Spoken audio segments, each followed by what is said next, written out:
Students, how are you?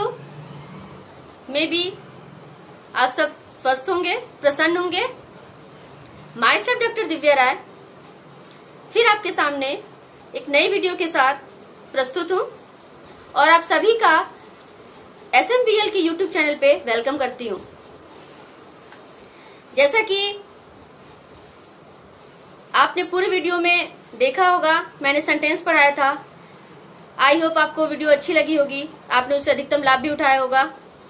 आज की इस वीडियो में मैं आपको DLED सेकेंड सेमेस्टर के अंतर्गत आने वाले पेपर प्रारंभिक शिक्षा के नवीन प्रयास से संबंधित यूनिट फर्स्ट प्रारंभिक शिक्षा के सार्वभौमिकरण हेतु संवैधानिक प्रावधान एवं प्रतिबद्धताएं से संबंधित विषय वस्तु का अध्ययन कराऊंगी। आई होप आप ये वीडियो लास्ट तक देखेंगे और इसका लाभ उठाएंगे। मैंने इस वीडियो में आपको एक टेबल के माध्यम से चीजों को और समराइज करके, कंटेंट को और समराइज करके अधिकतम जानकारी देने का प्रयास किया है। तो चलिए स्टूडेंट्स, वीडियो का लाभ उठाते हैं। तो चलिए स्टूडेंट्स, आज का जो हमारा टॉपिक है उसका नाम भारतीय संविधान में शिक्षा संबंधी प्रावधान, educational provisions in Indian constitution. इस प्रकरण के अंतर्गत आज हम उन शैक्षिक प्रावधानों का अध्ययन करेंगे जो हमारे संविधान में उल्लिखित हैं। हम इसे एक टेबल के माध्यम से समझने का प्रयास करेंगे और वीडियो के अंत में इससे संबंधित कुछ प्रश्नों को भी देखेंगे। तो आगे बढ़ते हैं। 42वां संविधान संशोधन 1976, जिसके अंतर्गत शिक्षा को समवर्ती सूची में शामिल किया गया। इसको और थोड़ा समझते हैं डीपली। 42वां संविधान संशोधन को मिनी संविधान भी कहते हैं। यह संशोधन 1976 में किया गया। इस संवैधानिक संशोधन के तहत शिक्षा को राज्य सूची से हटाकर समवर्ती सूची में शामिल किया गया। जैसा कि आप सभी जानते हैं कि संविधान के 7वीं अनुसूची में 3 सूचियां निहित हैं: संघ सूची, राज्य सूची और समवर्ती सूची। जैसा नाम से ही प्रतीत हो रहा है कि संघ सूची के विषय पर केंद्र सरकार, राज्य सूची के विषय पर राज्य सरकार तथा समवर्ती सूची के विषय पर केंद्र एवं राज्य सरकार दोनों मिलकर कानून बनाती हैं। इसलिए समवर्ती सूची में निहित होने के कारण शिक्षा पर कानून बनाने का अधिकार केंद्र व राज्य सरकार दोनों का है। अगला है अनुच्छेद 45, जिसके अंतर्गत जो बिंदु है उल्लिखित हैं वो इस प्रकार हैं। संविधान लागू होने की तिथि से 10 वर्ष के अंदर 14 वर्ष तक के सभी बालकों की देखभाल और शिक्षा की व्यवस्था राज्य द्वारा की जाएगी। अर्थात इसमें बालकों के लिए निःशुल्क एवं अनिवार्य शिक्षा का उपबंध है। यह एक नीति निदेशक तत्व है जो संविधान के भाग 4 में उल्लिखित है। इसके थोड़े ऐतिहासिक पृष्ठभूमि को देखते हैं तो इस प्रकार है। स्वर्गीय गोपाल कृष्ण गोखले ने 18 मार्च 1910 में भारत में मुफ्त एवं अनिवार्य प्राथमिक शिक्षा के प्रावधान के लिए ब्रिटिश विधान परिषद के समक्ष प्रस्ताव रखा था, किंतु यह पारित होकर कानून नहीं बन सका। 1993 में उन्नी कृष्णन के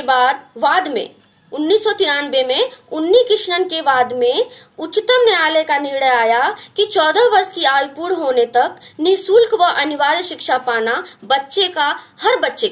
हर बच्चे का मौलिक अधिकार है। अगली स्लाइड देखते हैं। अनुच्छेद 21 का 86वां संविधान संशोधन 2002, जिसके अंतर्गत मुख्य बिंदु थे। पहला, राज्य 6 से 14 वर्ष तक के सभी बच्चों की प्राथमिक शिक्षा की अनिवार्य एवं निःशुल्क व्यवस्था करेगा। दूसरा, प्रत्येक नागरिक का यह कर्तव्य है कि वह माता पिता या अभिभावक के रूप में 6 से 14 वर्ष तक के अपने बच्चों को शिक्षा के अवसर प्रदान करे। तीसरा बिंदु था शिक्षा का अधिकार अधिनियम RTE एक्ट 2009 भी इसी के अंतर्गत अहम बिंदु है। 21 क में चूंकि हम लोगों ने अभी देखा कि यह अनुच्छेद 86वें संवैधानिक संशोधन द्वारा संविधान में जोड़ा गया। इसके तहत 6 से 14 वर्ष के सभी बच्चों हेतु अनिवार्य व निःशुल्क शिक्षा की व्यवस्था करना राज्य का दायित्व होगा, यह बात कही गई। 86वें संविधान संशोधन को क्रियान्वित करने हेतु 2009 में शिक्षा का अधिकार अधिनियम लाया गया और इसे 1 अप्रैल 2010 को लागू किया गया। यदि हम शिक्षा का अधिकार अधिनियम, जिसको कि RTE एक्ट कहते हैं, RTE का full form right to education होता है।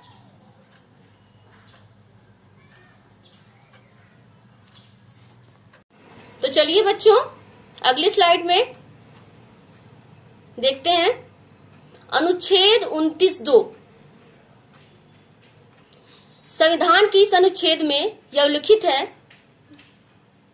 कि राज्य द्वारा पोषित या राज्य निधि से सहायता पाने वाली किसी शिक्षा संस्था में प्रवेश से किसी भी नागरिक को केवल धर्म, मूल वंश, जाति, भाषा या इनमें से किसी के आधार पर वंचित नहीं किया जाएगा। अर्थात इसमें अल्पसंख्यक वर्गों के हितों का संरक्षण किया गया है और अल्पसंख्यक वर्गों को शिक्षा की मुख्य धारा से समान रूप से जोड़े जाने का प्रावधान किया गया है। अगला जो अनुच्छेद है, अनुच्छेद 15(3). इस अनुच्छेद में जो बात कही गई वो इस प्रकार है, इस अनुच्छेद की कोई बात राज्य को स्त्रियों और बालकों के लिए कोई विशेष उपबंध करने से बाधित नहीं करेगी। इसे और स्पष्ट करते हैं। यह अनुच्छेद महिला शिक्षा को बढ़ावा देने के साथ साथ वीमेन एम्पावरमेंट यानी महिला सशक्तिकरण को संबल प्रदान करता है, जो कि इस समय की बहुत ही पुरजोर मांग भी है कि महिलाएं अधिकतम महिलाएं शिक्षा प्राप्त करें और अपनी जीवन में अनेक प्रकार की उपलब्धियों को प्राप्त करें। अगली स्लाइड में हम देखेंगे अनुच्छेद 46। इस अनुच्छेद में कहा गया है कि राज्य अनुसूचित जाति, अनुसूचित जनजाति व अन्य दुर्बल वर्गों के शैक्षणिक व आर्थिक हितों की अभिवृद्धि करेगा। यानी कि इस अनुच्छेद द्वारा यह स्पष्ट किया गया है कि राज्य SC, ST व OBC एवं अन्य कमजोर वर्गों के शैक्षणिक व आर्थिक हितों को संरक्षण प्रदान करने के लिए प्रतिबद्ध रहेगा। अगला जो अनुच्छेद है, अनुच्छेद 30। संविधान के इस अनुच्छेद में उल्लिखित है कि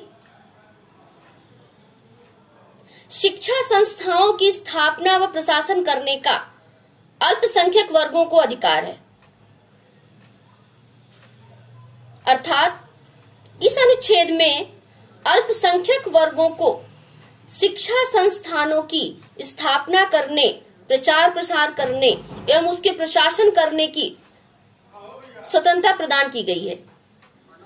इसके तहत धर्म या भाषा पर आधारित सभी अल्पसंख्यक वर्गों को अपनी रुचि की शिक्षा संस्थाओं की स्थापना एवं प्रशासन का अधिकार होगा एवं राज्य अल्पसंख्यक वर्गों के शिक्षा संस्थाओं को सहायता या अनुदान देने में विभेद नहीं करेगा। इस अनुच्छेद में ये बात स्पष्ट रूप से कही गई है।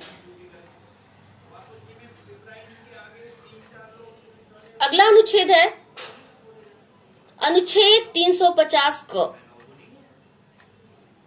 जिसका महत्वपूर्ण बिंदु है प्राथमिक स्तर पर मातृभाषा में शिक्षा की व्यवस्था करना।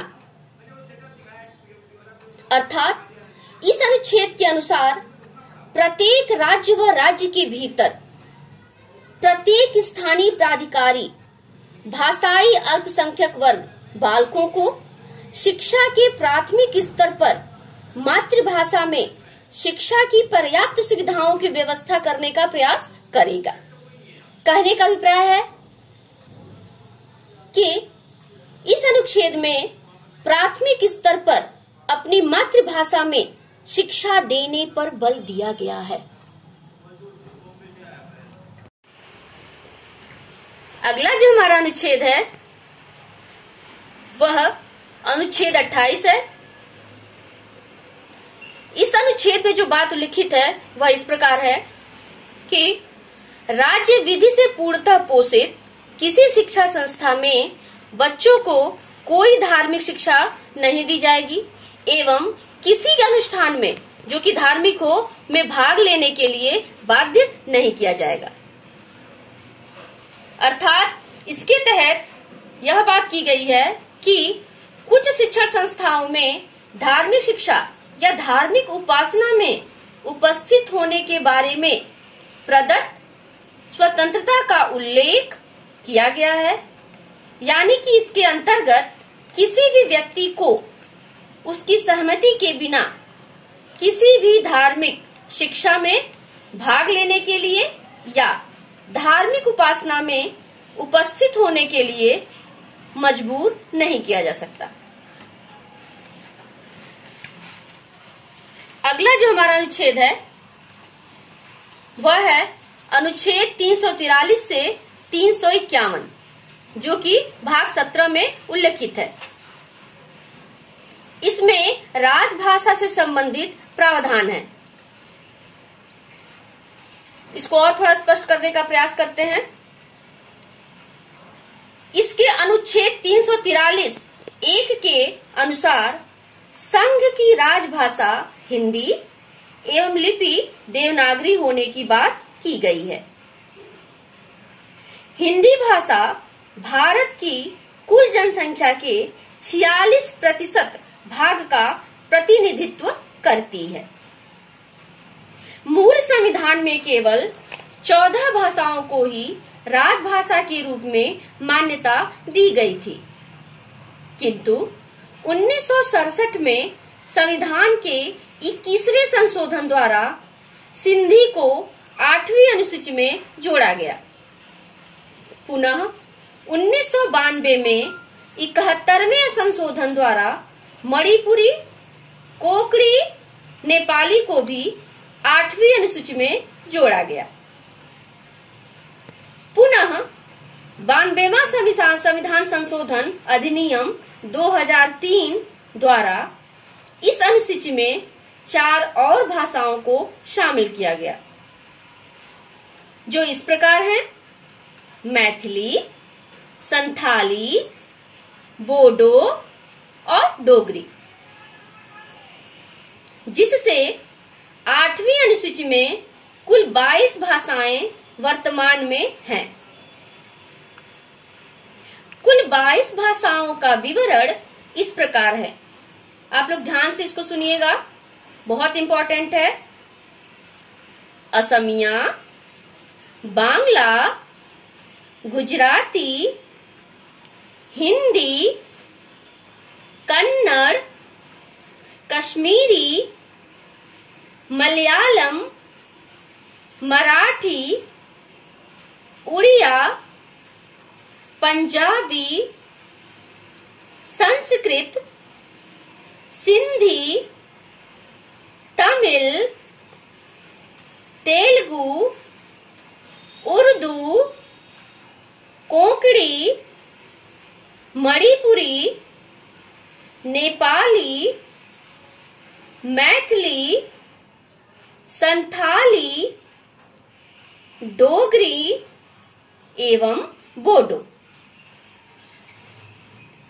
भारतीय संविधान के अनुच्छेद 344 में राष्ट्रपति को राजभाषा से संबंधित कुछ विषयों में सलाह देने के लिए एक आयोग की नियुक्ति का प्रावधान है।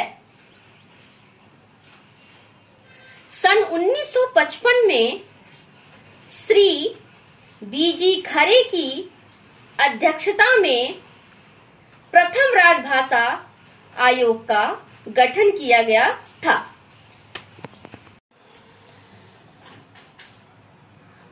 इसी में संविधान के अनुच्छेद 345 के अधीन प्रत्येक राज्य के विधानमंडल को यह आदेश दिया गया है कि किसी एक या अधिक राज्य की सरकारी भाषा के रूप में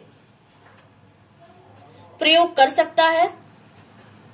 अंग्रेजी भारत की सहायक राजभाषा है और आगे अनुच्छेद 351 के अंतर्गत यह कहा गया है कि संघ का यह कर्तव्य होगा कि वह हिंदी भाषा का प्रसार बढ़ाए, उसका विकास करे, जिससे वह भारत की सामरिक संस्कृति के सभी तत्वों की अभिव्यक्ति का माध्यम बन सके। अगला अनुच्छेद देखते हैं, अनुच्छेद 337। अनुच्छेद 337 में आंग्ल भारतीय समुदाय की शिक्षा के लिए विशेष अनुदान का उपबंध है। आइए इसको थोड़ा और स्पष्ट करने का प्रयास करते हैं। यह अनुच्छेद संविधान के भाग 16 में अंतर्निहित है, जिसमें आंग्ल भारतीय समुदाय के फायदे के लिए शैक्षिक अनुदान देने हेतु विशेष प्रावधान किया गया है या किए गए हैं। और इसमें एक बात और जानिए कि इसमें यह भी स्पष्ट किया गया है कि आंग्ल भारतीय समुदाय के शिक्षा संस्थान इस अनुच्छेद के अधीन अनुदान प्राप्त करने की या प्राप्त करने के अनुदान प्राप्त करने के तब तक हकदार नहीं होंगे जब तक उसके वार्षिक प्रवेशों में कम से कम, ध्यान से सुनिएगा, कम से कम 40% प्रवेश आंग्ल भारतीय समुदाय से भिन्न समुदायों के सदस्यों के लिए उपलब्ध नहीं किए जाते। मे भी आप लोगों ने इस अनुच्छेद को भी क्लियरली समझ लिया होगा। अगली स्लाइड में हम बात करते हैं।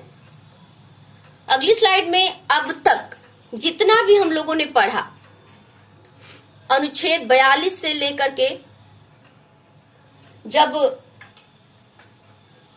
अनुच्छेद 42 नहीं, 42वां संशोधन से लेकर के जब से शिक्षा को समवर्ती सूची में शामिल किया गया, और भी बीच में या उसके पहले जितने भी संवैधानिक संशोधन या संविधान में जो अनुच्छेद मूल रूप से थे, उनके बारे में हमने टेबल के माध्यम से जानकारी प्राप्त कर ली।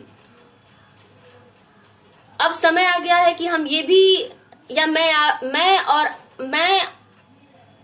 ये चाहूंगी कि आप लोग अपना परीक्षण करें या अपना मूल्यांकन करें कि आप लोगों ने क्या कुछ सीखा या क्या कुछ सब समझ पाए। तो मैं इससे संबंधित कुछ प्रश्न आपको दे रही हूं, जो आपके स्क्रीन पर दिख भी रहा होगा।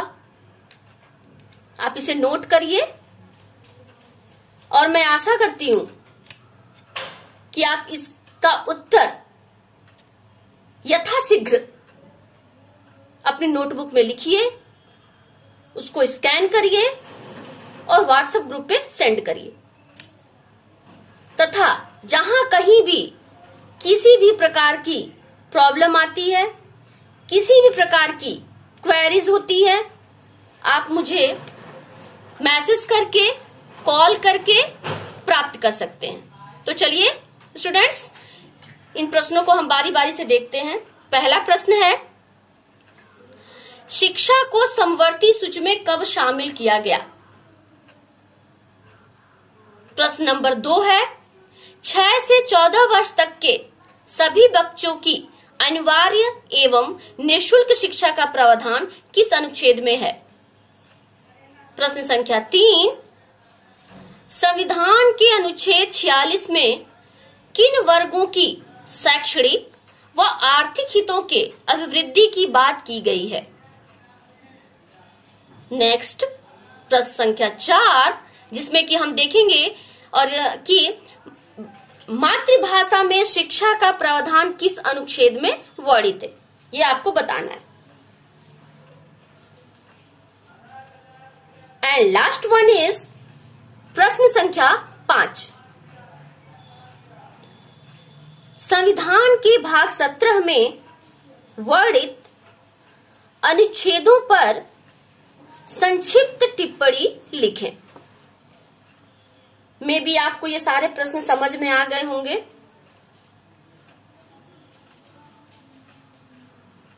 आप इसे अपनी नोटबुक में जरूर लिखें, ये मेरा आपसे अनुरोध है। तो स्टूडेंट्स, आपने इस वीडियो को लास्ट तक देखा, इसका लाभ उठाया। आई होप ये वीडियो आपको अच्छी भी लगी होगी। और आपने देखा होगा कि वीडियो के लास्ट में मैंने कुछ संबंधित प्रश्न दिए हैं। जितना भी नॉलेज, जितना भी ज्ञान, जितना भी कुछ सीखा हमने वीडियो स्टार्टिंग से लेकर के लास्ट तक वीडियो में, उससे संबंधित कुछ प्रश्न दिए हैं मैंने, और उस जितना कुछ सीखा है उसको समराइज करने की कोशिश की है।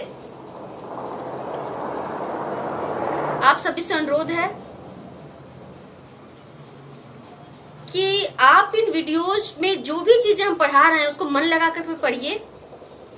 दिए गए प्रश्नों को अपने नोटबुक पे लिखिए, उनके उत्तर दीजिए, उसको स्कैन करिए, व्हाट्सएप ग्रुप पे भेजिए। वीडियो अच्छी लगे तो उसको लाइक करिए, शेयर करिए, मन लगाकर पढ़िए और आने वाले एग्जाम्स में पूरी तैयारी के साथ सामने आइए और उन परीक्षाओं में बेहतर अंक प्राप्त करने का प्रयास कीजिए। आपके सामने और भी सारे लक्ष्य हैं, जैसे कि टेट, सुपर टेट, साथ साथ इनकी भी तैयारी करते रहिए। मैंने ये जो वीडियो बनाई है, इससे संबंधित प्रश्न आपके टेट और सुपर टेट में भी पूछे जाते हैं।